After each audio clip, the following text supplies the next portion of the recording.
Hello everyone, my name is Dr. Yonit Arthur. I'm an audiologist and strength coach, and I specialize in vestibular disorders. Welcome to my channel, The Steady Coach. Today we're going to be talking about post-concussion syndrome and whether that is the cause of your chronic dizziness symptoms. Post-concussion syndrome refers to a set of symptoms that occur after a mild brain injury. These symptoms most commonly include headache and dizziness, but can also include problems with your attention, brain fog, fatigue, and mood changes. Before we get started on this, I just want to say that if you have been told you have post-concussion syndrome and you do not have a history of mild head injury, then you do not have post-concussion syndrome. You have neural circuit dizziness. It's still worth watching this video because I'm going to explain how post-concussion syndrome is neural circuit dizziness in most cases. But unfortunately, I've had several clients told that they had post-concussion syndrome without having had a concussion in the first place. And by the way, the same applies if you developed symptoms weeks or months after having had a mild head injury. Post-concussion syndrome refers very specifically to symptoms with onset immediately following the head injury, not something that is delayed and comes on afterwards. So post-concussion syndrome is actually a relatively controversial diagnosis, interestingly. And like many things on this channel, that is because it is biopsychosocial. There's a biological cause, but there are big psychological and social components to this illness. And when I say psychological, I don't mean, oh, it's all in my head. I mean your expectations, your beliefs, your past experiences, your stress levels. And by social, I mean your social support system, what your physicians are telling you, what other healthcare professionals have done for you, and other parts of your social context. So this is a very complicated syndrome. So let's first talk about the biological origin and some of the theories about why post-concussion syndrome is even a thing. So a concussion is a mild form of brain injury that occurs after a direct hit on the head or an indirect hit. In other words, there has to be a history of force somehow being applied to your head, either directly through a hit to the head or indirectly through force being applied somewhere else in your body. It very frequently occurs after car accidents, but can also be the result of playing in sports. So in most cases with a concussion, there is no clear structural damage to the brain. Many of you have probably had imaging studies done, and the vast majority of you will not have imaging studies reveal any physical change to your brain. But that's actually not what usually causes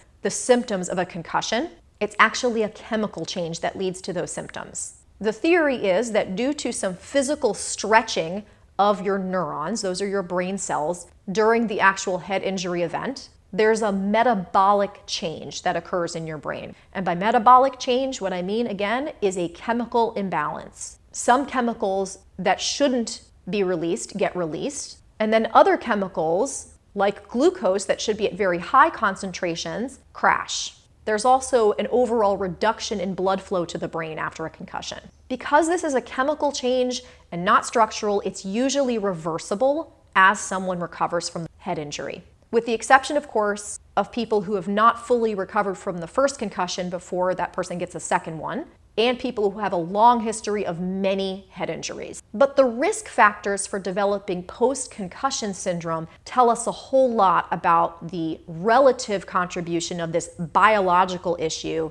and the psychosocial factors we talked about at the beginning. The risk factors for developing post-concussion syndrome include things like pre-existing psychological distress, as well as the expectations and support of the medical providers that you first see. I know that seems strange if you are a biological purist and you believe that all of these changes are the result of your head injury. But those of us who understand this biopsychosocial model know that this actually makes perfect sense. Your brain and your body and your mind are connected 100% of the time. So any change in your body needs to be interpreted by your brain in order for you to experience symptoms. And the things that influence that interpretation are those psychosocial factors. Does this sound like anything else you recognize? It sounds a whole lot like neural circuit dizziness, doesn't it? With neural circuit dizziness, often we know that the original biological problem was an injury to the ear, although sometimes There's no injury to the ear at all. There's just a spontaneous onset of these symptoms. With post-concussion syndrome, we know that the biological origin is often the chemical changes that come with a hit to the head. But what keeps the symptoms going after the original injury has healed is those psychosocial factors. So even in the mainstream, the therapy that is often recommended for post-concussion syndrome is psychotherapy. Vestibular therapy or physical therapy can help as well. And they've even done studies showing huge differences in outcomes between people who got education telling them that they would get better versus people who were scared and given fear-mongering type information after the concussion. Again, very clear influence of psychosocial factors here. There is also some evidence that neurofeedback can be helpful in helping people learn to re-regulate those brain patterns that are out of whack. But here's where things can get a little bit dicey. All of the treatments that I mentioned so far are either covered by insurance or are given by professionals who charge you a fee for service. There are other types of providers that purport to treat post-concussion syndrome who use very, very expensive equipment and will often propose a treatment plan involving a package that costs thousands of dollars. Now, VRT, or vestibular rehabilitation therapy, has been clinically shown to help people who have post-concussion syndrome. But this is often available through your local physical therapy office and shouldn't cost thousands and thousands of dollars for some cutting-edge treatment. VRT has been around for a while. So this equipment that some of these providers use, that again is usually associated with a very high cost of treatment, are not evidence-based treatments. Now,